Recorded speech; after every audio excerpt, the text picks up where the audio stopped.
Olá, filósofo, filósofa da vida moderna. Bem-vindo de volta ao nosso espaço de reflexão. E se eu te dissesse que a maior força que você pode construir não vem de conquistar mais, mas de aprender a perder, que a verdadeira liberdade não está em ter tudo que se deseja, mas em não precisar de nada disso para ser completo, essa ideia vai contra quase tudo que nossa sociedade nos ensina sobre sucesso e felicidade. Existe uma epidemia silenciosa, uma doença da alma moderna, uma corrente invisível que te prende à opinião dos outros, ao medo constante da perda e a uma busca incessante por validação externa. É o peso que você sente no peito ao rolar o feed de notícias. É a ansiedade antes de uma apresentação importante, é o vazio que surge mesmo depois de uma conquista. Hoje, nós não vamos apenas entender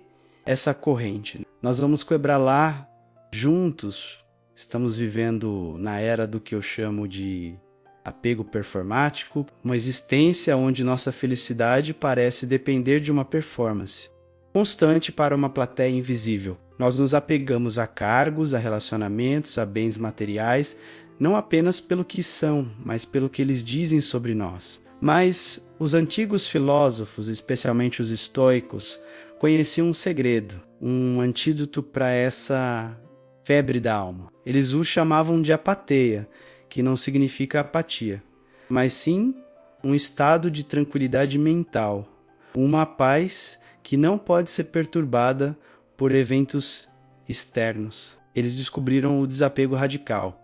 E este desapego não é frieza, é indiferença, é um superpoder, é a habilidade de amar profundamente, trabalhar com paixão, viver plenamente, sem ser destruído se o mundo externo mudar. Nossa jornada hoje será uma descida profunda. Começaremos pelo diagnóstico científico do porquê nos sentimos tão presos. Depois subiremos com a sabedoria filosófica que nos liberta. Veremos essa transformação ganhar vida na história de um homem como eu e você. E, o mais importante, eu vou te entregar um mapa prático, um protocolo passo a passo, para você construir sua própria fortaleza interior. Então, respire fundo.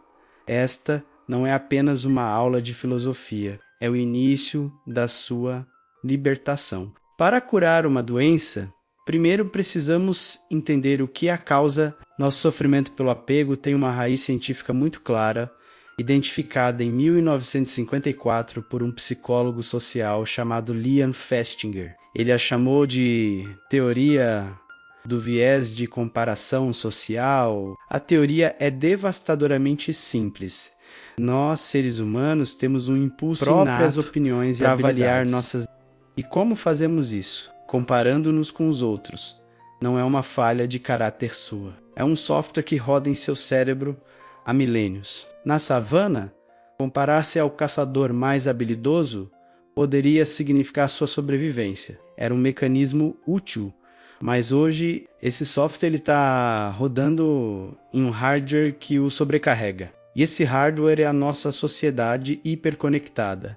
Pense nas redes sociais. Elas não são apenas uma janela para a vida dos outros. Elas são uma galeria curada dos melhores momentos, das vitórias editadas, das férias perfeitas. São uma vitrine de vidas que não existem na realidade. E o nosso cérebro antigo, com seu software de comparação, olha para essa vitrine infinita e faz o que foi programado para fazer. Ele compara o seu dia mediano com as férias espetaculares de alguém. Ele compara os seus bastidores caóticos com um palco iluminado de outra pessoa.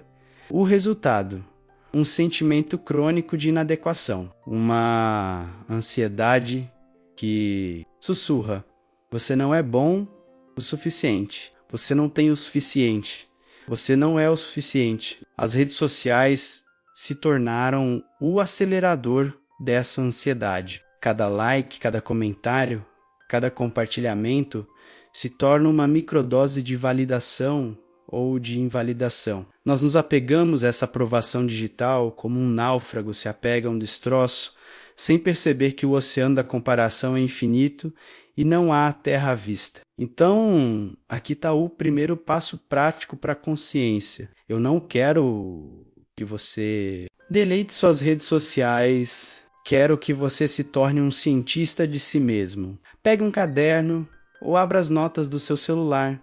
Durante os próximos 3 dias, eu quero que você anote, apenas anote. Qual foi o gatilho? O que você estava fazendo ou vendo quando sentiu aquela pontada de comparação, de inveja, de ansiedade? Foi a foto de um amigo em uma viagem? Foi o anúncio da promoção de um colega? Foi um post sobre um relacionamento que parece perfeito? Identifique seus 3 principais de comparação, gatilhos. Sem julgamento. Apenas observe, olha só. Meu cérebro está fazendo aquilo de novo. A consciência é o primeiro raio de luz no porão escuro do hábito. Ao nomear o monstro, você retira grande parte do poder dele. Agora que entendemos o mecanismo que nos aprisiona, precisamos da chave que abre a cela. E essa chave, forjada há mais de 2000 anos, é talvez a ferramenta mais poderosa de toda a filosofia prática. É a dicotomia do controle. Epicteto, um filósofo estoico que nasceu escravo e se tornou um dos mestres mais influentes de Roma, resumiu essa ideia de forma brilhante. Ele disse: das coisas existentes, algumas estão em nosso poder e outras não. Em nosso poder estão a opinião, o impulso, o desejo, a aversão, em suma, tudo quanto seja ação nossa. Fora do nosso poder estão o corpo, as posses, a reputação, os cargos, em suma, tudo quanto não seja ação nossa. Pense nisso por um instante. O universo inteiro, toda a sua experiência de vida, pode ser dividida em apenas 2 caixas. A caixa 1, coisas que você controla 100%. Seus pensamentos, suas crenças, suas reações, suas escolhas, suas virtudes, seu caráter. A caixa 2. Coisas sobre as quais você tem 0 ou pouquíssimo controle. O que os outros pensam de você. Se alguém vai te dar uma promoção, se o seu voo vai atrasar, se você vai ficar doente, o resultado final de um projeto. A própria economia, o sofrimento, diziam os estoicos, surge quase que tentamos controlar as coisas de um erro de categoria. Negligenciamos o poder que temos sobre a caixa 1. Nós nos apegamos desesperadamente a um resultado menos a aprovação de um chefe, o amor de uma pessoa, a estabilidade de um emprego, e entregamos nossa paz de espírito a fatores que nunca estiveram em nosso poder. E aqui é crucial desmistificar o maior erro sobre o estoicismo. O desapego que nasce da dicotomia do controle não é indiferença. Não significa que você não deva amar, não deva se esforçar, não deva ter metas. Pelo contrário, significa que você deve amar as pessoas, mas o apegar-se da necessidade de que elas ajam como você quer. Significa que você deve se esforçar ao máximo em seu trabalho, mas do apegar-se do resultado final da promoção. Seu esforço está na caixa 1, o resultado. Na caixa 2, significa que você deve cuidar da sua saúde, mas do apegar-se da garantia de que nunca ficará doente. O desapego não é sobre não se importar, é sobre se importar com as coisas certas. Suas ações, sua intenção, seu caráter. Vamos tornar isso prático. Agora mesmo, pense em um problema que está te causando ansiedade neste exato momento. Algo que está pesando em sua mente. Pegue aquele caderno novamente, Desenhe um grande círculo no centro da página. Dentro deste círculo, escreva tudo sobre essa situação que está 100% no seu controle. Suas ações, sua perspectiva, como você vai responder, o esforço que você vai dedicar, a gentileza que vai demonstrar. Agora, fora do círculo, escreva tudo o que está fora do seu controle. A reação das outras pessoas, o resultado final, os fatores externos, o passado. Olhe para essa página. Toda a sua energia, todo o seu foco, toda a sua paz devem ser direcionados para dentro do círculo. O que está fora, você deve aprender a aceitar com serenidade, como um surfista aceita a onda que não pode controlar. mas que pode escolher como surfar. Esta é a essência do desapego radical. É retirar sua felicidade do campo da sorte e colocá-la no campo da sua escolha. Mas a teoria, por mais poderosa que seja, só ganha vida quando a vemos na prática, na carne e no osso da experiência humana. Permita-me contar a história de Marcos. Enquanto eu a conto, peço que você não a veja como a história de um estranho, mas como um espelho. Procure os reflexos da sua própria vida na jornada dele. Marcos era o que a sociedade chamaria de um sucesso. Tinha 42 anos, um cargo de gerência em uma empresa de tecnologia, um carro que brilhava na garagem e um relacionamento que parecia perfeito nas fotos de família. Mas por dentro, Marcos era um prisioneiro. Toda segunda-feira, o nó no estômago de Marcos não era pelo trabalho em si, mas pelo medo de não ser visto como brilhante na reunião das 9 horas, ele se apegava à sua reputação de o cara que resolve como se sua vida dependesse disso. E, de certa forma, sua identidade dependia. Seu relacionamento era um contrato silencioso de dependência. Ele se apegava à ideia de ser o provedor, o pilar, não por amor genuíno à responsabilidade, mas porque o medo de não ser necessário era aterrorizante. Ele não amava a pessoa, amava o papel que desempenhava para ela, e seu corpo era um projeto. Ele se apegava a uma rotina de exercícios punitiva, não pela alegria do movimento ou pela saúde, mas para manter uma imagem de vigor e juventude, aterrorizado pela ideia de que os outros o vissem como alguém que se deixou levar. A vida de Marcos era uma teia de apegos. Ele não possuía suas conquistas, elas o possuíam, cada uma era uma barra a mais em sua cela dourada. Sua paz interior estava totalmente terceirizada. Então veio o ponto de ruptura. Aconteceu em uma turquifera chuvosa. A empresa anunciou uma reestruturação. O cargo de Marcos, o pilar de sua identidade, foi eliminado. Na mesma semana, sua parceira, sentindo o vazio que ele tentava preencher com performance, confessou que se sentia sozinha há anos e precisava de um tempo. O castelo de cartas de Marcos desmoronou, e o que ele sentiu não foi alívio por se livrar da pressão. Foi terror, um vazio abissal, porque ele não se apegava àquelas coisas, ele era aquelas coisas. Sem elas, quem era ele? Ele passou semanas em um estado de confusão e amargura, culpava a empresa, culpava a parceira, culpava o mundo. Até que um dia, remexendo em uma caixa de livros antigos, ele encontrou Meditações de Marco Aurélio. Ele começou a ler não como um filósofo, mas como um homem afogado buscando ar. E ele leu a frase que mudou tudo. A felicidade da sua vida depende da qualidade dos seus pensamentos, não da qualidade do seu cargo, não da qualidade da sua reputação, da qualidade dos seus pensamentos. Era a dicotomia do controle, dita de outra forma.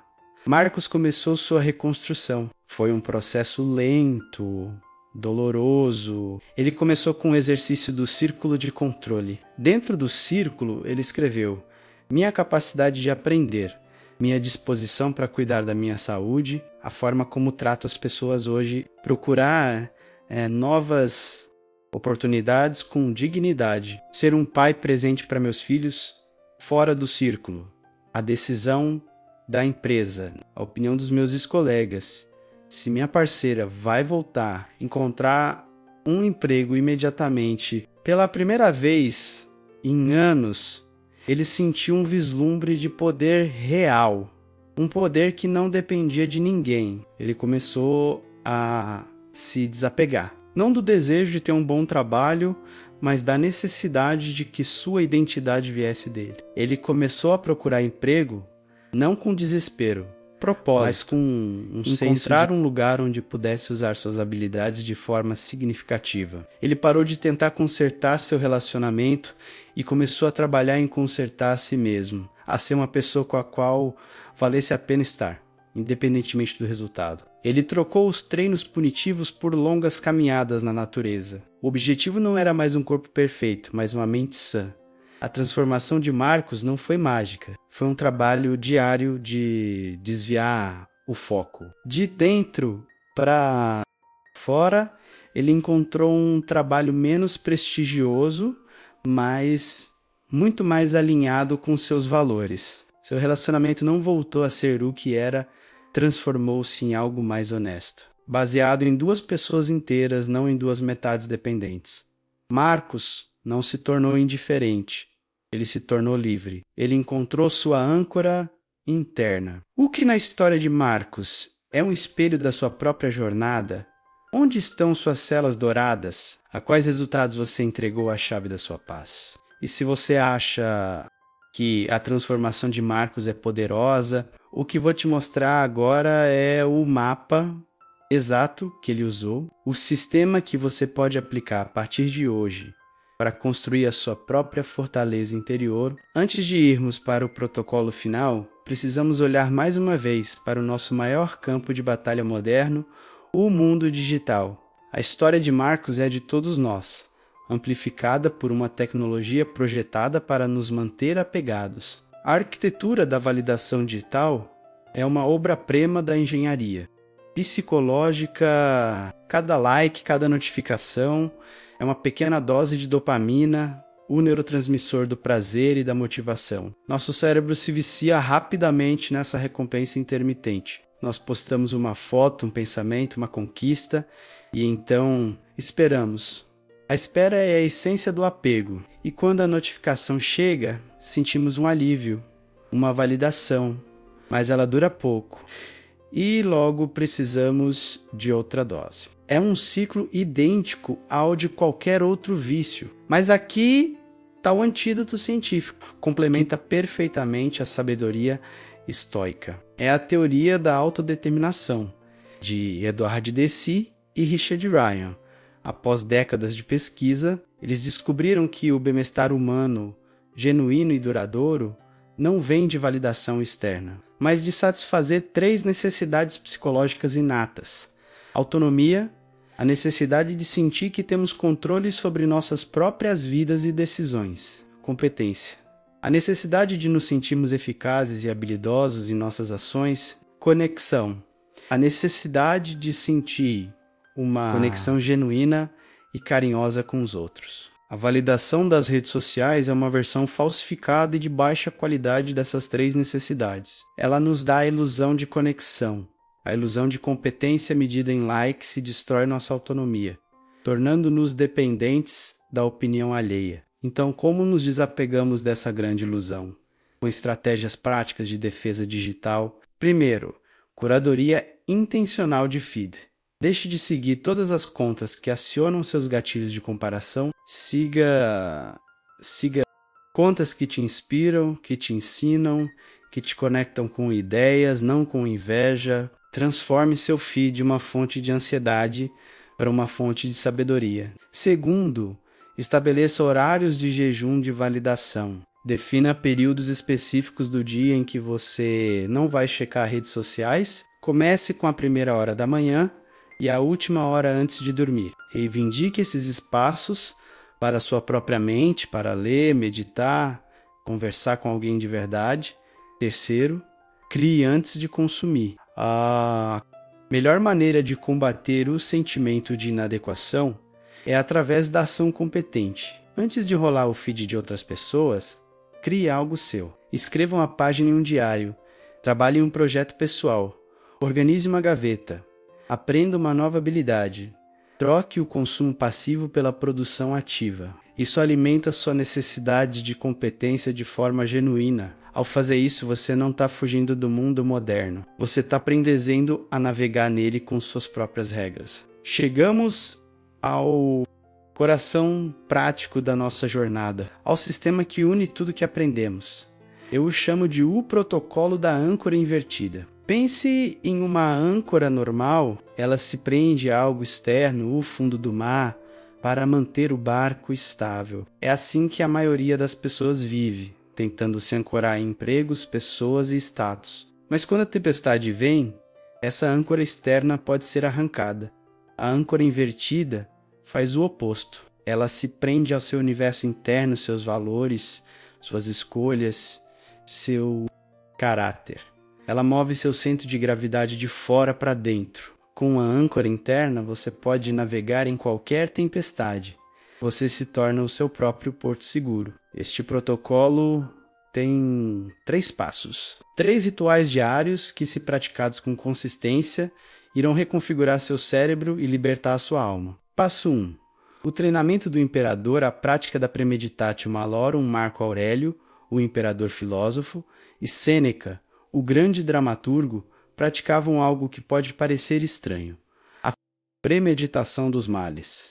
Isso não é ser pessimista. É um simulador de voo para a alma. Todas as manhãs, por apenas 2 minutos, contemple a impermanência das coisas a que você se apega. Pense no seu trabalho e diga a si mesmo: eu posso perder este emprego hoje.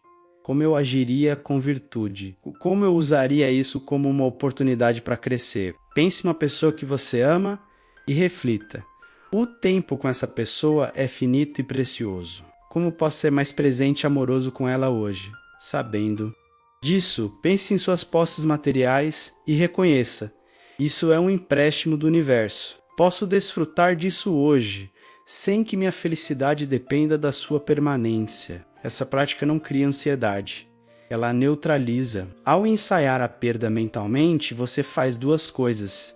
Primeiro, você se prepara psicologicamente para a inevitabilidade da mudança, tornando-se mais resiliente. Segundo, e mais importante, você aumenta radicalmente sua gratidão pelo que tem aqui e agora. Você para de tomar as coisas como garantidas. Passo 2. O diário da clareza. A dicotomia na prática escrita. Este é o seu treino diário para fortalecer o músculo da dicotomia do controle. No final do dia, pegue seu caderno e divida a página em 3 colunas. Coluna 1, o que aconteceu. Descreva um evento do seu dia que te causou estresse ou emoções negativas. Seja objetivo, como uma câmera de segurança. Meu chefe criticou meu relatório na frente de todos. Coluna 2. Minha história. Meu julgamento. Aqui, escreva a história que você contou a si mesmo sobre o fato. Ele me humilhou. Ele acha que sou incompetente. Minha carreira está acabada. É injusto. Coluna 3. O que está no meu controle? Agora, aplique a dicotomia. O que está 100% no seu poder? Não posso controlar a opinião dele. Não posso controlar o que ele disse. Posso controlar como eu reajo a isso. Posso controlar se eu vou aprender com o feedback. Posso controlar se vou revisar o relatório com excelência. Posso controlar se vou dignidade e não fofocar sobre ele. Fazer isso todas as noites treina seu cérebro a parar de confundir eventos com julgamentos. Você começa a ver o mundo com uma clareza impressionante. E sua energia, antes gasta em raiva e ansiedade, é redirecionada para a ação produtiva. Passo 3. O ritual do propósito intrínseco. Este é o passo final, que amarra tudo. É definir o sucesso em seus próprios termos. A maioria das pessoas se apega a metas externas. Quero ser promovido, quero comprar aquela casa. Quero que meu parceiro diga que me ama. O desapego radical move o foco para metas internas, baseadas em valores. A meta não é ter a promoção, mas ser o tipo de profissional que age com excelência, integridade e colaboração todos os dias, independentemente do resultado. A meta não é ouvir eu te amo, mas ser a pessoa mais amorosa, presente e compreensiva que você pode ser no relacionamento. Todas as manhãs, depois da sua premeditatio malorum, define uma ação de valor para o seu dia. Apenas uma. Hoje, minha ação de valor é ouvir sem interromper. Hoje, minha ação de valor é focar em uma tarefa por vez, sem distrações. Hoje, minha ação de valor é tratar com gentileza uma pessoa com quem eu discordo. O sucesso do seu dia não será mais medido por resultados externos, mas por uma simples pergunta à noite: eu cumpri minha ação de valor? Essa é a âncora. Esse é o seu porto seguro. Nós viajamos longe hoje, do diagnóstico científico da nossa dor à sabedoria temporal que nos cura. Vimos a jornada de Marcos, né, que é a nossa jornada. E agora, você tem o mapa, o protocolo da âncora invertida. Não se engane, isso não é uma solução rápida, é uma prática, uma filosofia para ser vivida. Haverá dias em que a velha programação do apego e da comparação falará mais alto. E está tudo bem. Nesses dias, seja gentil consigo mesmo. Apenas volte para o seu círculo de controle. Volte para o seu diário. Volte para a sua ação de valor. Lembre-se, você não é seus resultados. Você não é cargo. Você não é o número na sua conta bancária ou a opinião dos outros. Isso tudo é cenário, é passageiro. Você é a consciência por trás de tudo isso. Você é o capitão do seu navio. Você é o escultor da sua alma. Agora, para selar este conhecimento e transformar a intenção em compromisso, vamos fazer algo juntos. Vamos criar uma onda de poder nesta comunidade. Eu quero que você declare sua independência nos comentários abaixo. Escreva com força, com convicção. Vejam, para si mesmo e para que todos... minha âncora. Eu navego livremente. Digite essas palavras e sinta o poder delas. Sinta o peso saindo dos seus ombros. Se este mapa fez sentido para você, se esta mensagem ressoou na sua alma, curta este vídeo para que o algoritmo o mostre a mais pessoas que precisam encontrá-lo. Se inscreva para continuar sua jornada de fortalecimento interior conosco. E compartilhe este vídeo com uma pessoa. Apenas alguém que você sabe que está procurando desesperadamente por uma âncora fora de si mesmo. Seja a pessoa que mostra a ela onde a verdadeira âncora sempre esteve. Obrigado pela sua coragem de olhar para dentro. Até a próxima, filósofo moderno. Navegue livremente.